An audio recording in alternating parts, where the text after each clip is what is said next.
Good morning students. बघा, आज आपल्याला अक्षरांचे आवाज आणि त्या आवाजानुसार त्या शब्दांचं वाचन आपल्याला शिकायचं आहे. आपण मागच्या पाठामध्ये ए चा आवाज बघितला होता. कशाचा? ए चा. ए चा आवाज काय होतो रे? ॲ होतो. आणि ह्या ॲचे शब्द आपण बघितलेले होते.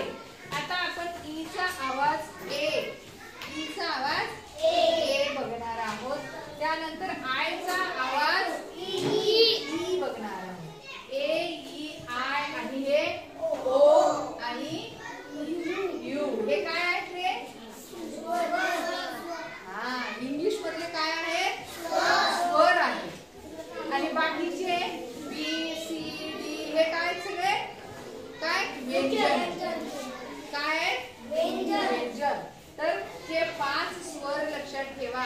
इंग्लिश मध्ये 5 स्वर आहेत, मराठी मध्ये 14 स्वर आहेत. लक्षात आलं? अ आ इ उ हे ना हे. आणि इंग्लिश मध्ये 5 स्वर. सांगा कोणकोणते आहेत? ए E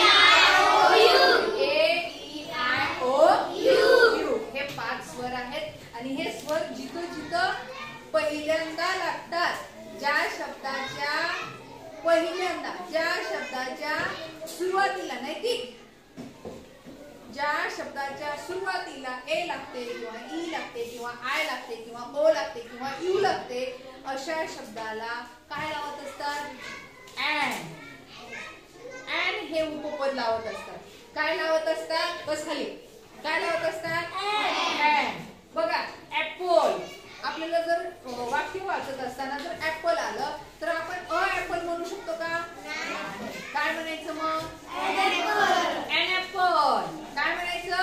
and apple. An egg. बघा, ॲन एलिफंट. एलिफंटचं पहिलं अक्षर काय? ई. म्हणून तिथं काय आलं?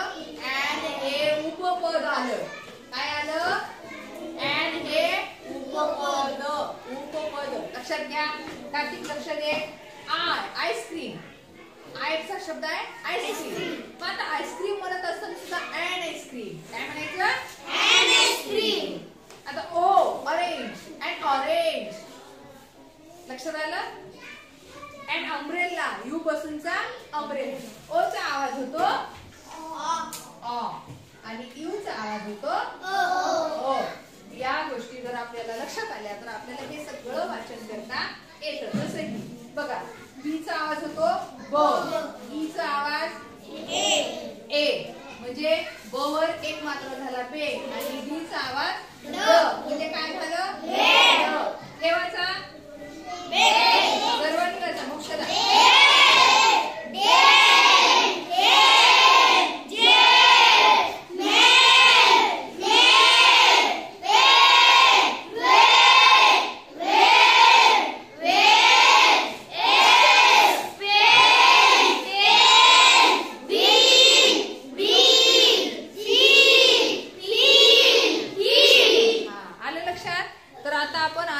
काय करू? याचे शब्द आपल्याला बघायचे आहेत. बघा, हा चला वाचा. काय आलं? आता वाचा. लीड. वाचा. काय? कीड. वाचा. वाचा. आता वाचा.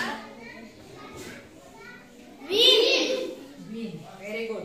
बघा, ओ चा आवाज होतो अ. आता अ चे काही शब्द आपण बघू. अ चे शब्द बघा, आपल्याला अ जिथं मध्ये ओ असेल तिथं अ होणार आहे. बघा, जसं की बी चा आवाज झाला ब. ओ चा आवाज झाला ब. एक कानात त्याच्या वरी अर्धा चंद्र. काय झालं?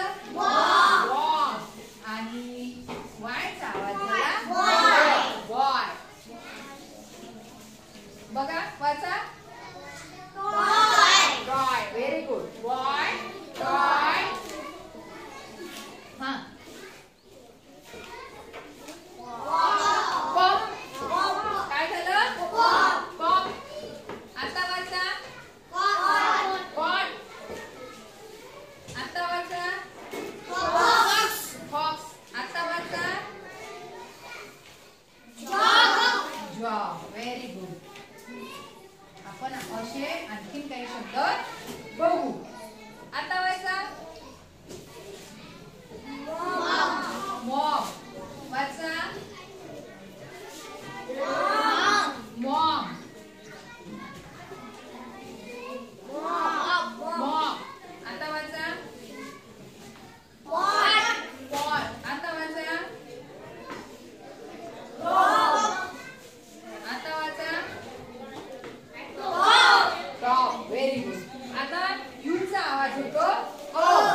आता वाचा